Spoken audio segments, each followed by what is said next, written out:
Olá pessoal, tudo bem com vocês? Mais um Expresso Teológico, que maravilha, hein? Expresso Teológico é um programa de entrevistas aqui da FTRB, Faculdade Teológica Reformada de Brasília. E conforme o prometido, hoje nós estamos aqui com o Dr. Guilherme Shelby. Dr. Guilherme Shelby é procurador da República, promotor de carreira, tem uma larga experiência no direito, com formação acadêmica, com mestrado na área, e tem um projeto maravilhoso divulgado pela internet, através do blog Infância e Família, palestrante na área da família, da educação, enfim. Doutor Shelby, obrigado pela presença. Prazer é meu, prazer estar aqui com vocês. Seja bem-vindo à FTRB, estamos muito contentes com a sua vinda aqui. Tá? Pessoal, nós queríamos falar com base no último lançamento do Shelby, que é um livro intitulado Família, Educa, Escola, Ensina. Shelby, a sua experiência fez com que você escrevesse um livro, né, depois de ter escrito várias obras, ter percorrido o Brasil, ter pesquisado e visto na prática a realidade em que se encontram as nossas crianças.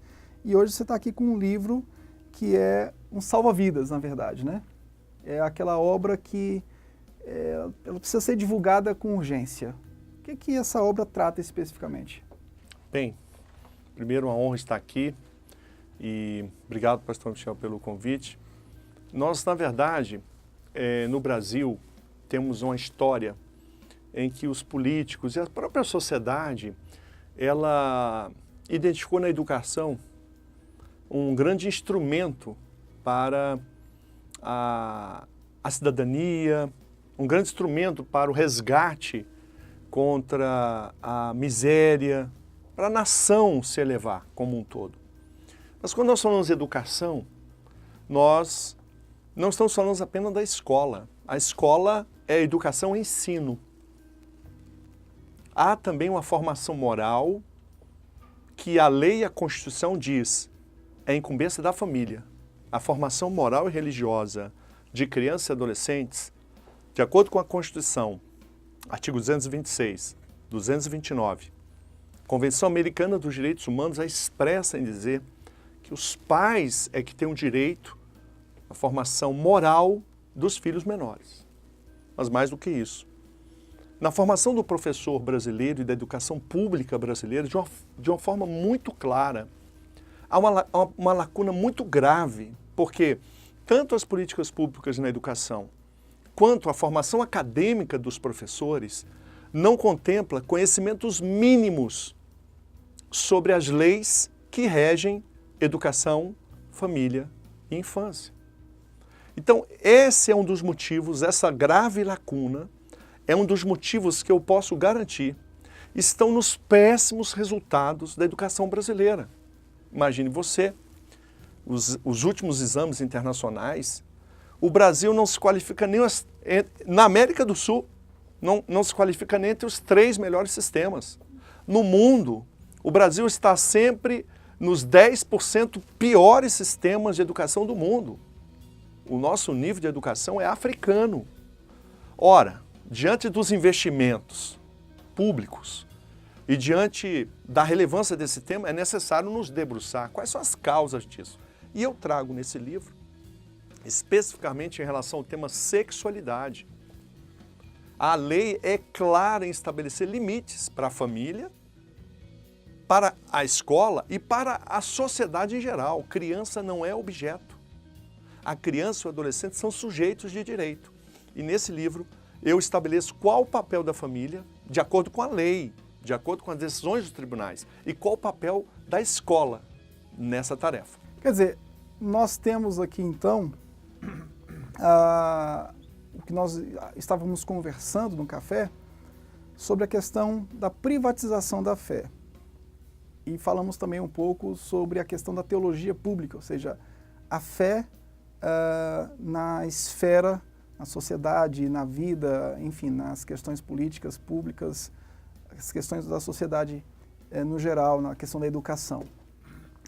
E essa privatização que entorpece a visão do povo de Deus, bloqueia também no entendimento legal, no sentido de que, bom, aquela separação do sagrado e secular, então eles deixam de enxergar na lei a graça comum de Deus, ou seja, a lei ela é necessária ser analisada, ser entendida, e entendida como uma própria dádiva de Deus de preservar tudo que nós temos para que tudo não se perca de uma vez, né?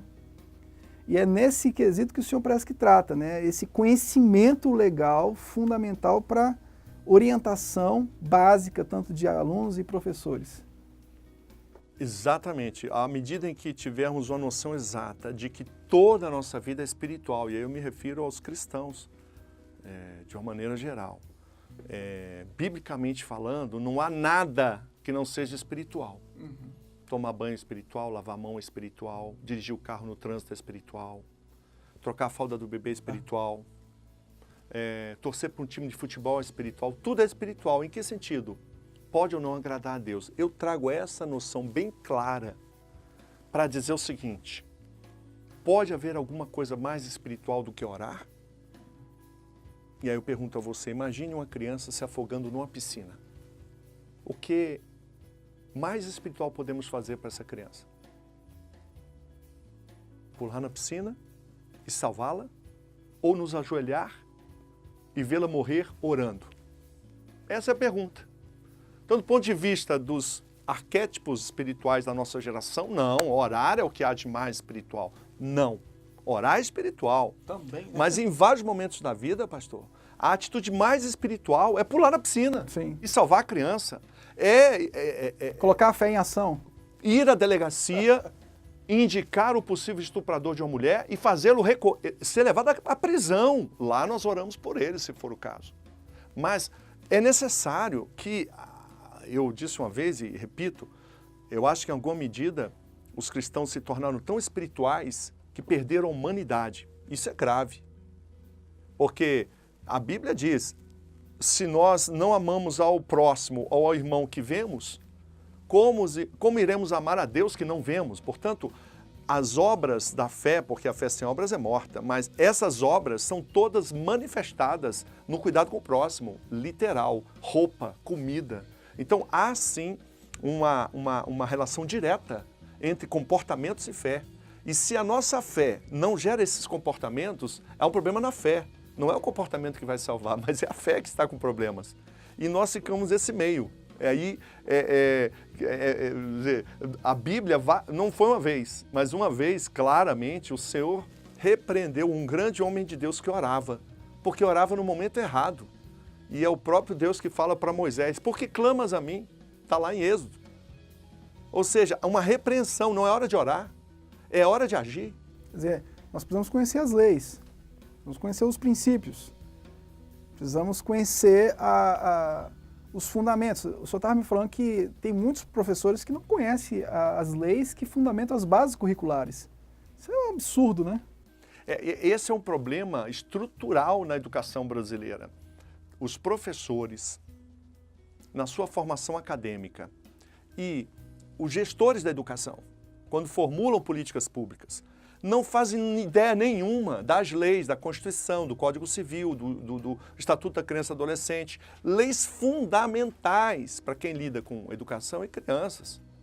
E os professores, nem as políticas públicas conhecem essas leis, como é que podem respeitá-la? Então, é certo dizer que as escolas se tornaram um planeta distante da Constituição e das leis.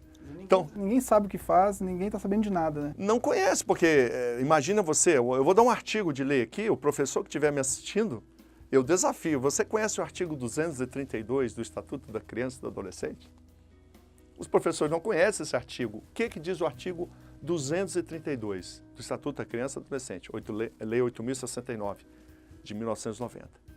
Diz o artigo 232, submeter criança ou adolescente sob sua guarda ou vigilância, a vexame ou constrangimento.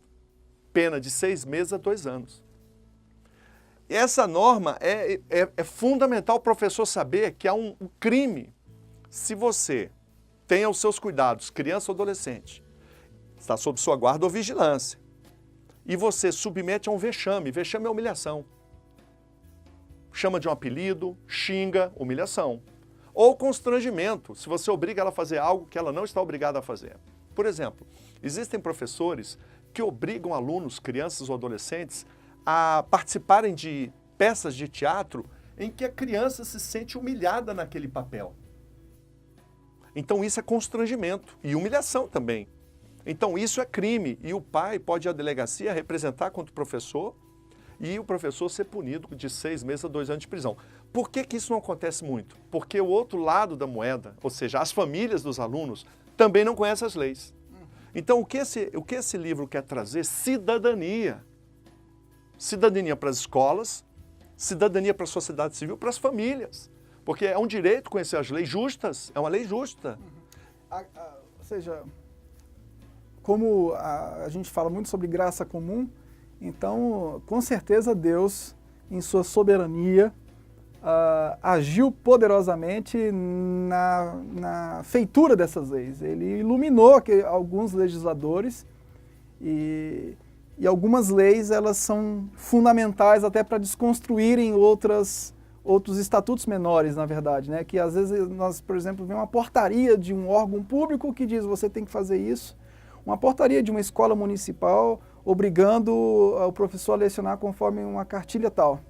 O professor não conhece o estatuto maior. Exato. Esse é o ponto, né, Esse doutor? é o ponto. Olha, o artigo 79. Eu digo aqui, no máximo vão ter 15 artigos de lei.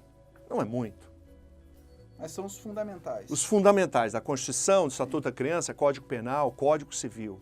Com esses 15 artigos, o professor honesto, que são a maioria, viu? Homens e mulheres de bem, e as famílias poderão saber claramente até que ponto ir em temas de sexualidade. A lei proíbe, por exemplo, apresentar a crianças mensagens pornográficas, obscenas. O que é pornográfico? O que é obsceno? Eu digo que é segundo os tribunais. Os tribunais já disseram que é pornográfico e obsceno. São normas fundamentais para uma criança, pessoa em desenvolvimento. Mas eu quero trazer o artigo 79. A Lei 8.069, de novo, o Estatuto da Criança e do Adolescente. Olha que norma linda. Eu não vou ser literal, porque é maior do que isso, mas ela diz basicamente o seguinte: as revistas e publicações dirigidas ao público infanto-juvenil devem respeitar os valores éticos da pessoa e da família. Então veja que importância, que justiça. Está dizendo que qualquer material, revista, publicação que tenha como alvo criança ou adolescente deve respeitar a família, ou seja, os valores da família. Porque é a família que cria, educa e assiste os filhos. Está na Constituição. Agora, o interessante é que a gente observa que essas leis fundamentais que o senhor está falando, elas possuem uma cosmovisão judaica cristã. No espírito dessas leis, a gente consegue identificar uma cosmovisão judaica cristã. E a gente, às vezes, nós não estamos aproveitando dessa bênção que existe a nosso favor, né? E, às vezes, com essa dicotomia do privado, da fé privada e da fé pública, a gente acaba desprezando algo que veio da parte de Deus a favor do próprio povo de Deus e a favor da humanidade, né? Não há dúvida. O que o senhor falou, pastor, é uma angústia perceber que leis justas, bem elaboradas, e eu diria que atendem a um clamor público, não conhecidas por cristãos ou pela sociedade civil, por não serem exigidas, elas vão sendo revogadas. Sim. E aí o que acontece? Esses adversários, que eu chamo de ativistas e delinquentes sexuais, que se apropriam de função de juiz, de promotor, de professor, rasgam leis para exercer ideologias ocultas e apenas alegam nobres propósitos de direitos humanos, cidadania ou combate à discriminação, preconceito, eles usam só esses pretextos. Ou então colocam o princípio da justiça acima da própria lei, né? E eles aplicam preceitos ou princípios genéricos, artigo 1º e 3º da Constituição, Sim. mas que a lei que regula como se aplicar esse princípio. O princípio da propriedade, ele é regulado pelo Código Civil. As pessoas têm direitos à propriedade móvel, propriedade imóvel, como exercem esses direitos. A lei já diz como, mas essas pessoas rasgam tudo em nome da sua ideologia, que ficou oculta nesses princípios gerais. Então, vou dar um exemplo bem prático. Em nome de combater preconceitos a minorias sexuais, esses ativistas e delinquentes sexuais apresentam a crianças em sala de aula mensagens ou imagens pornográficas. E aí praticam um crime grave. Porque não importa o que é o meu pretexto ao apresentar mensagens pornográficas ou obscenas à criança em sala de aula, eu pratico um crime. Ainda que eu diga, não, mas eu gostaria de orientar sobre sexualidade. Não vem ao caso. E ainda, além de crime, é bom dizer isso, o professor que apresenta essas mensagens obscenas, pornográficas, ele também pratica dano moral. Portanto, ele vai ser responsabilizado na esfera civil para pagar uma indenização. E, por último, se é um professor de esfera pública, servidor público, ele também se submete à ação de improbidade, porque no exercício de uma função pública, ele violou o princípio ético fundamental de respeitar a natureza da criança, de pessoa em desenvolvimento. Então, veja a quantidade de normas, ideologias, que estão travestidas em documentos, infelizmente, do MEC, de secretarias de educação municipal e estadual, que o professor que não tem o conhecimento das leis acha que, que vem de uma autoridade superior, ele deve ministrar. E quem pratica o crime, essa é a parte grave, pastor. Não é o ministro, não é o secretário de educação, é o professor que ministra aquele conhecimento. É ele que será responsabilizado. Ele não tem fundamentos da própria legislação que tem um conservadorismo bíblico indireto. Ele não conhece o arcabouço daquilo que ele está passando e acaba se rendendo a manuais, a apostilas, a panfletos, a orientações, normas, portarias, quer dizer,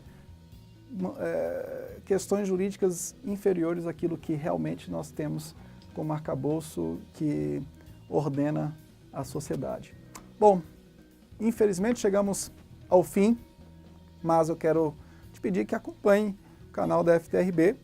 Nós teremos uma palestra bem maior com o Dr. Shelby, falando sobre as questões de ideologia de gênero.